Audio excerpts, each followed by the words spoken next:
stepmother threw a ceramic mug at my head the morning I told her I wouldn't co-sign the loan. It missed by about 4 inches. Coffee ran down the kitchen wall, and she stood there pointing at me like I was the one who'd done something wrong. That's where the story ends up. Let me tell you where it starts. My dad remarried when I was 19.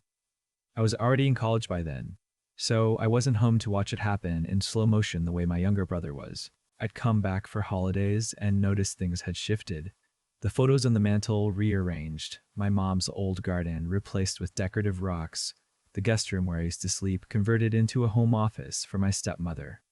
Small things. I told myself it didn't matter because I was building my own life anyway. Her name was, well, I'm going to call her my stepmother. That's all she ever was to me, and honestly, even that title feels generous in retrospect. She had a daughter from her first marriage, 2 years younger than me. I'll call her my stepsister. She was the kind of person who smiled at you while she was already thinking about what she needed from you. I recognized it too late. My dad owned a small but profitable commercial printing business. He'd built it from nothing over 30 years.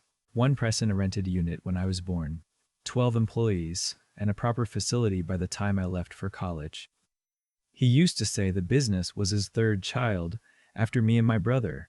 He wasn't wrong. He poured everything into it. He had a will. He told me about it directly, sitting on the back porch one evening the summer before he got sick. He said the business would be split between me and my brother, with a buyout option if either of us wanted to cash out. The house would go to my stepmother during her lifetime, then to us after. He was organized about it. He had a binder. I remember thinking he was being morbid, and I told him to stop talking like that. He was diagnosed with early onset Parkinson's 18 months later. He declined faster than the doctors expected. I moved back home to help. My brother was living across the country at the time, working in logistics, and he couldn't relocate easily. So I was the one who drove my dad to appointments, managed his medications, sat with him when the evenings got hard. My stepmother was present but not, how do I describe it? Not engaged. She'd make his meals and she kept the house clean. But there was a distance in her that I noticed more and more as the months went on. She was already looking past him. He passed away on a Tuesday in November. It was quiet. I was there. My brother flew in the day before and we were both in the room. I'm grateful for that. The week after the funeral is a blur. I remember the casseroles people brought. I remember the handshakes. I remember my stepmother moving through the house with a kind of efficiency that bothered me, but that I couldn't name yet. The attorney contacted us about the will reading. I went in expecting to hear what my dad had told me on the porch. What I heard instead was different. The new will, dated 14 months before his death, well into his illness, left the business entirely to my stepmother, with a clause giving her full authority to manage, transfer, or dissolve it as she saw fit. My brother and I each received a small cash sum, nominal, the kind of number that felt like an afterthought. I sat very still in that office. My brother looked at me. I looked at the attorney. I asked to see the document. I read it twice. My dad's signature was at the bottom. It looked right. The notarization stamp was there. I didn't say anything else in that meeting. I shook the attorney's hand. I walked out to my car and I sat in the parking lot for about 20 minutes just staring at the steering wheel. Something was wrong. I knew it the way you know when a room smells off before you can identify the source. My dad had told me what the will said. He was specific. He wasn't the man who was vague about money or property. 30 years of running a business will do that to a person.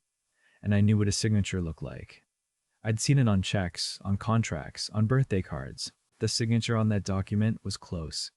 But it wasn't quite right. I didn't say that to anyone yet. I went home, I helped my brother book his flight back, I sat with the grief for a few days because that was real and it deserved space. But I didn't let go of what I'd seen. About 2 weeks after the reading, my stepmother called me into the kitchen for what she described as a conversation about the future. My stepsister was there too, sitting at the table like she'd been waiting. That was the first time I understood the shape of what was happening. My stepmother explained, very calmly, that she was planning to refinance the business property to free up capital. She needed me to co-sign because my name was still on a secondary business account my dad had added me 2 years ago. She made it sound routine. She slid a folder across the table. I didn't open it. I said I'd need time to review any documents before signing anything. Her tone changed. Not dramatically. She was too controlled for that. But the warmth left. She told me I was being difficult, that my dad would have wanted the family to work together, that she'd been patient with me. My stepsister added, helpfully, that I was making this harder than it needs to be. I picked up the folder, told them I'd have my own attorney look at it, and left the room. That night, I called my brother. I told him what I was thinking about the will. He was quiet for a long time. Then he said he'd had the same feeling but hadn't wanted to say it out loud. I contacted an estate attorney the next morning. Not the one who'd handled the reading, a different one, someone I found independently. I paid for an initial consultation out of my own pocket. I brought the copy of the will I'd been given. She looked at it carefully. She asked me several questions about the timeline of my dad's illness, about who had access to him during that period, about whether he had ever expressed different intentions. I answered everything. Then she said the words I needed to hear. There were grounds to contest. Specifically, she flagged two things. First, the timing. The will was executed during a period when my dad's cognitive function was documented as declining. Second, the notarization. She asked if I could find out more about the notary. I could. The notary listed on the document was someone I didn't recognize. I found him through the state registry. His license was current, but when I cross-referenced the stamp date with other records, something stood out. The date on the notarization was a Saturday.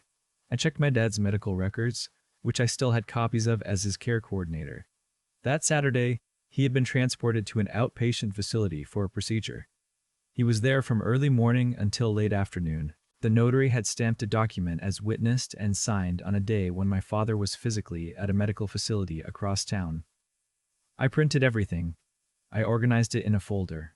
I drove to the local police department and filed a report for document fraud. The officer I spoke to was thorough. He took copies of everything. He told me these cases moved slowly, but that what I'd brought was specific and documented. Then I went home. My stepmother called that evening.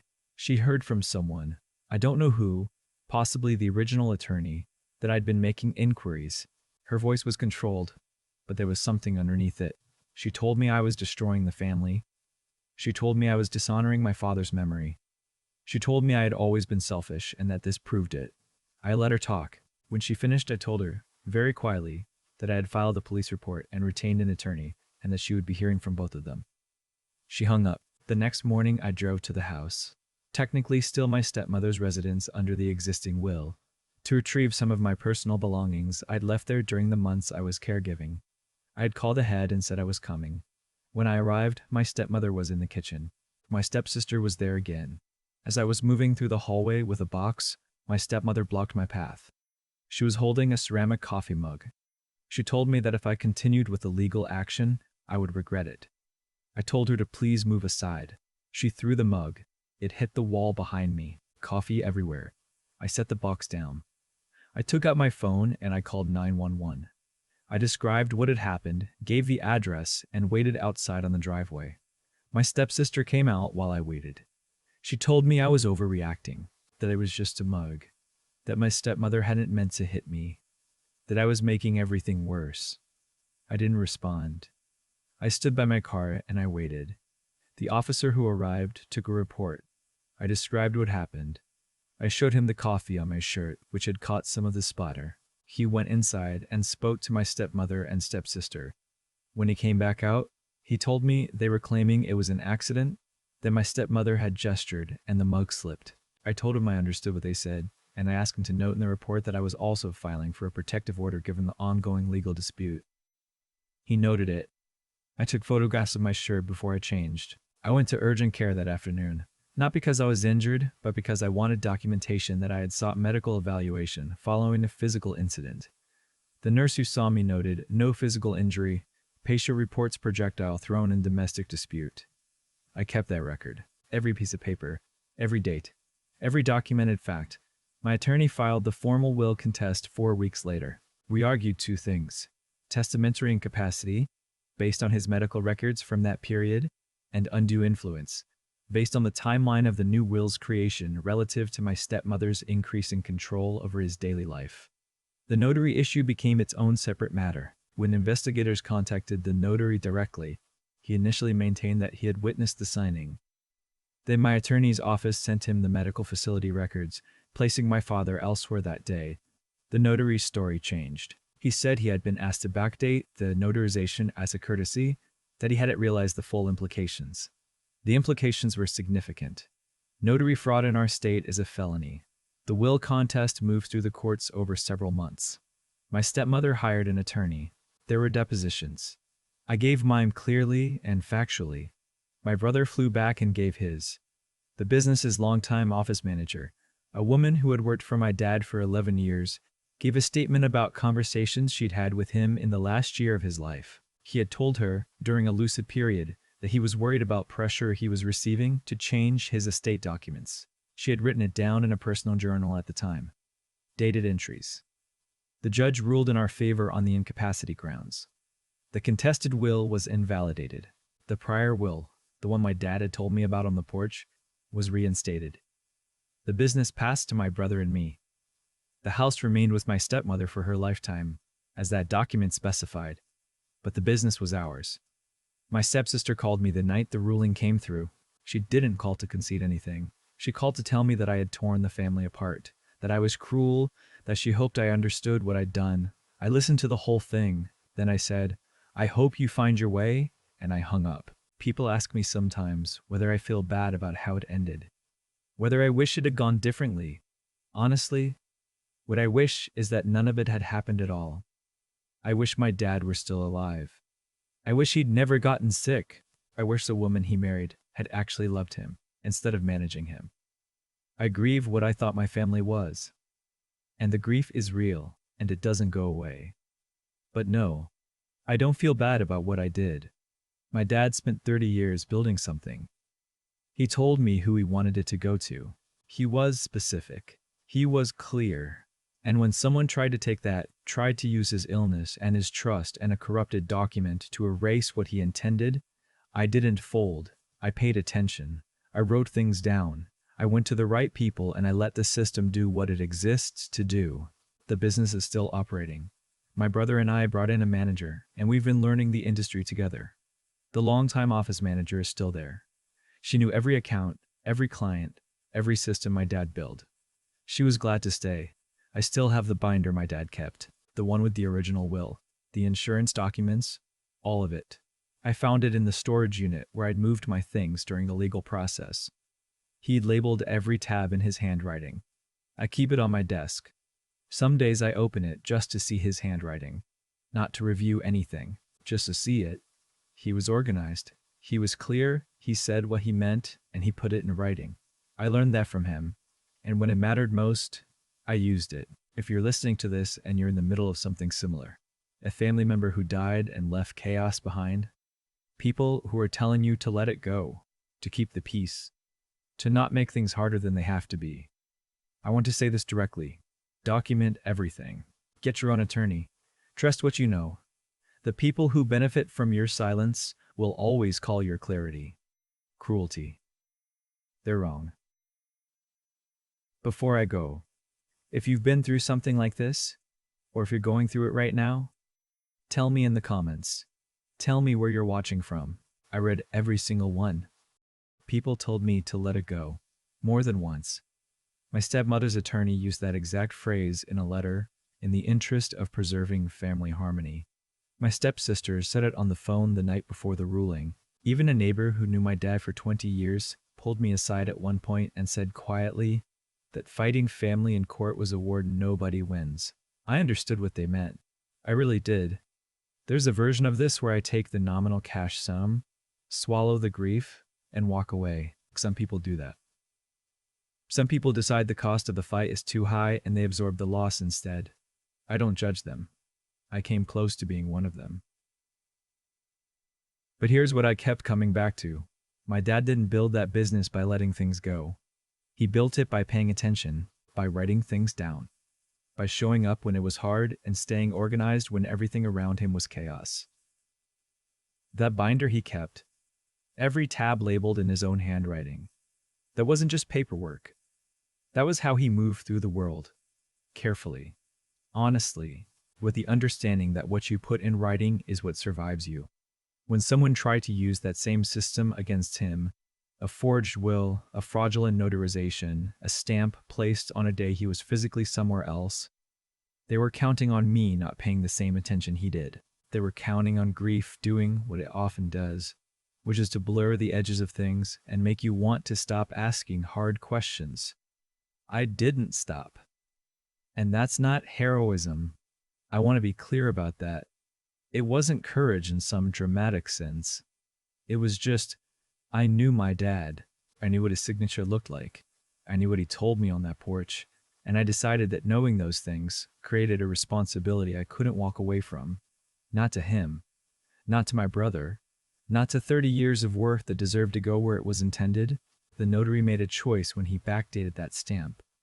My stepmother made a choice when she presented that document as legitimate. Those choices had consequences that moved outward like ripples. Through the courts. Through the record. Through the testimony of a woman who had worked for my dad for 11 years and quietly wrote down what she heard him say. You can try to control what's in the paperwork, but you can't control what people remember. You can't erase the logbooks. That's the thing about integrity, not as a concept, as a practice. My dad practiced it for 30 years in a business where contracts and deadlines and client trust meant everything. What happened after he died was a test of whether that practice had passed to the people who loved him. I think it did. I think that's why I had the instinct to look closely at that signature. I think that's why my brother, 4 time zones away, said he'd had the same feeling, but hadn't wanted to say it out loud. We said it. We documented it. We showed up. The business is still running. That feels like the right ending. Not a dramatic one, just the right one. The thing my dad built is still there, still operating, still employing people he hired and trusted. That's what he wanted. That's what the original will said. I keep the binder on my desk. Some days I just open it to see his handwriting. He was organized. He was honest. He put things in writing. I learned that from him. And when it mattered most, it held.